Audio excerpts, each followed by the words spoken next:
Hello everyone. आज का ये जो वीडियो है मिस्टर वेणुगोपालन जी ने, CN Venugopalan, former independent director government of India, ई स्टेट बैंक ऑफ ट्रावेंकोर, कब से 2011 से 2014 तक थे, and ex manager Union Bank of India. उन्होंने एक लेटर लिखा है, किसको, ऑन 24 दिसंबर 2025 लेटर लिखे हैं, और ये एड्रेस है to prime minister, to finance minister and to honourable chief justice. तीनों को, सुप्रीम कोर्ट का चीफ जस्टिस, तीनों को ये एड्रेस करके लेटर लिखे हैं। Respected prime minister, minister of finance and chief justice, expropriation of bank pensioners and using court as tool for perpetrating and continuing injustice। तो क्लियर कट वो लिखें, क्योंकि जो 8 लाख पेंशनर्स हैं उनका पेंशन्स को अननेसेसरीली लीगल इशू में पेंडिंग है बोल के 2016 का जो MC सिंगला केस को दिखा के बोल रहे हैं कि ये सब जुडिस है, इसलिए हम उसके ऊपर बातचीत नहीं करेंगे। लेकिन कोर्ट में कहीं भी उसके ऊपर स्टे ऑर्डर इशू नहीं किया है, मना भी नहीं किया है। अगर आप समझौता कर लेते हैं तो केस विथड्रॉ कर देते हैं तो कोर्ट तो खुश है, उनका केस कम हो जाएगा। और ये केस अभी 10 साल होने वाले हैं, 1 डिकेड कंप्लीट करने जा रहे हैं। The judiciary that has to deliver justice quickly is made a tool for obstructing the flow of justice indefinitely by the government, the state and bank and the Indian Bank Association। बहाना लेके court का हमको justice नहीं दे रहे हैं। और जो case है सुप्रीम कोर्ट में, उसका 10th एनिवर्सरी अभी जल्दी आ रहा है, मतलब 10 साल होने वाला है। The honourable supreme court can only direct the updating of pension as any judgment to the contrary will be in conflict with its own judgment dated 1/7/2015 in civil appeal number 1123 of 2015, State Bank of Rajasthan and another versus Mahendra Nath Sharma, where it was held that pension shall not be less than 50% of the running pay bands corresponding to the pre-revised scale of pay। मतलब running पे band जो है उसका 50% basic pension जो होना ही चाहिए। लेकिन हाँ, मतलब हर सेटलमेंट में हमारा पेंशन अपडेशन होना चाहिए उसी हिसाब से। The pension scheme in the bank जो है 1993 में शुरू हुआ। इंडियन बैंक एसोसिएशन और एम्प्लॉइज के साथ बातचीत होके वो शुरू हुआ, और उसमें dearness reliefs to pensioners will be granted at such rate as may be determined from time to time in line with the dearness allowances formula in operation in Reserve Bank of India। And clause 12 agreed that, क्या agreed हुआ clause 12 में, provision will be made by a scheme to be negotiated and settled between the parties to this settlement by 31st December 1993 for applicability, qualifying service, amount of pension, payment of pension, commutation of pension, family pension, updating and other general condition etc. on the line as are in force in Reserve Bank of India। पूरा totally हमारे जो pension scheme है reserve bank का pension scheme के ऊपर आधारित है। The government जो RBI का पेंशन अपडेशन कर दिया है फ्रॉम 1/3/2019, लेकिन अभी तक बैंक में पेंशन अपडेशन नहीं किया है, depending on the date of retirement of the employees, and non-revision of pension from 1/3/2019 is in gross breach of the settlement। The Honorable Prime Minister and Finance Minister are to direct the state and banks to update the pension of their employees with effect from 1/3/2019। उनको direct करने के लिए सभी public sector bank का pension updation 2019 से करने के लिए। The department of financial service and arm of the ministry of finance sanction pension with retrospective effect regional rural bank को भी 29/10/1993 से पेंशन दिए एज पर, जैसे कि नेशनलाइज्ड बैंक का हुआ। पहले उनका पेंशन बाद में हुआ था, लेकिन कोर्ट में केस होने के बाद उनका पेंशन भी उसी दिन से एग्रीड हुआ और उसी दिन से उनको पेंशन दिया जा रहा है।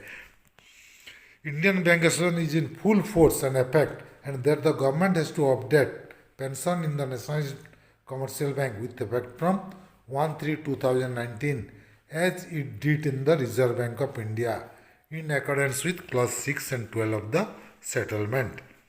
उसके बाद रेगुलेशन 35 वन में हमारा पेंशन का प्रावधान है बोल के वो बताए हैं। उसमें वो बोले हैं कि पहले जो था, in respect of employees who retired between the first day of January 1986 but before 31st day of October 1987, basic pension and additional pension will be updated as per the formula given in Appendix 1, and this was amended in the year 2003. 2003 में amend करके क्या किया गया, basic pension and additional pension wherever applicable shall be updated as per the formula given in Appendix 1.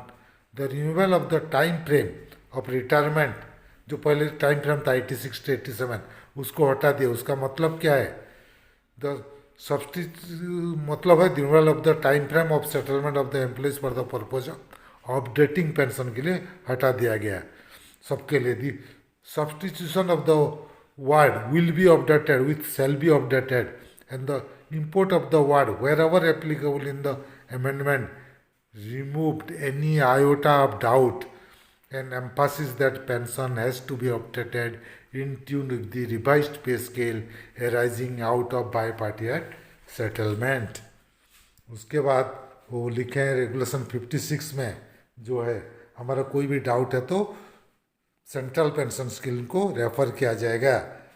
कुछ भी time to time कुछ भी change है तो उसको फॉलो अप करना है। Civil pension is to be revised with the implementation of bipartite settlement in the same way central civil pension is revised with the implementation of each pay commission। जैसे पे commission के हिसाब से उनका भी revision हो रहा है, बैंक का भी पेंशन रिविजन होना चाहिए। उसके बाद वो क्या बोले, it is dismaying that the in spite of the defined provision जो है 35(1) एंड 56, लेकिन हमारा अभी तक पेंशन अपडेशन हो नहीं रहा है और IBA ने इस प्रावधान होने के बावजूद फॉल्स एफिडेविट सबमिट किया है सुप्रीम कोर्ट में MC सिंगला केस में, affirming that the pension regulation do not have a provision for updating the pension बोल के वो एफिडेविट सबमिट किया, जो कि सरासर गलत है। उसके बाद वो बोले जो पेंशन स्कीम स्टार्ट हुआ उसमें क्या है, CPF जो हमारा पैसा है उसी को जमा कर किया गया है, और वो फंड जो अभी है 31/3/2025 में वो फंड हो गया है, कितना है 4,56,426,424 crores एज ऑन 31/3/2025। 4,56,000 crores हो गया है, और उसका हर साल ग्रोथ है 49,669 crores। और अगर पेंशन डबल भी कर देंगे, डबल से ज़्यादा भी करेंगे तो जो ग्रोथ है 49,669 उससे कम ही होगा। Yet the Indian Bank Association and Department of Financial Service are blocking the updating of pension in the banks on a lame plea that the matter is sub judice। सब जुडिस बोल के unnecessary उसको रोक के रखे हैं। The Honorable Supreme Court, the sentinel of justice that has to reach justice to the common man, is made a tool for denying justice to the victim and many pensioners, threatening the great majority in penury when the state-run banks have fraudulently उनको नहीं दे, return their deferred wages and lifetime saving in the pension fund in breach of trust with the unkept promise paying pension in accordance with the pension regulation। उसके बाद last में वो लिखे, I impose that the Honorable Prime Minister and Finance Minister be pleased to carry out their obligation in keeping with their oath of office in the matter, and that the Honorable Chief Justice may be pleased to become the savior of a deprived community by causing quick disposal of the SLP number 5561 of 2016, मतलब MC Singla को उसका जल्दी से dispose करने के लिए, to put an end to the untold suffering of about 8 lakhs bank pensioners at the earliest before the 10th anniversary date of the petition। 10 साल हो जाएगा उसका पहले कम से कम जस्टिस देने के लिए वो रिक्वेस्ट किए हुए हैं। Thanking you yours faithfully mister CN Venugopalan.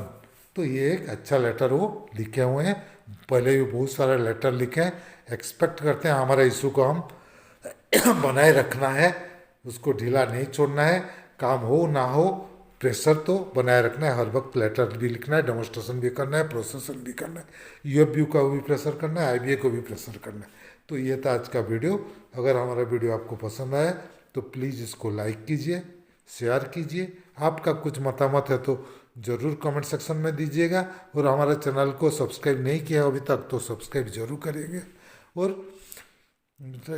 Timeline को जरूर दबाएगा ताकि आगे हम जो भी वीडियो बनाएंगे उसका जानकारी आपको मिलते रहेगा, उसलिए बेल आइकन को जरूर दबाइएगा। तो ये था आज का video. Team Amiya Kumar Mishra, thank you.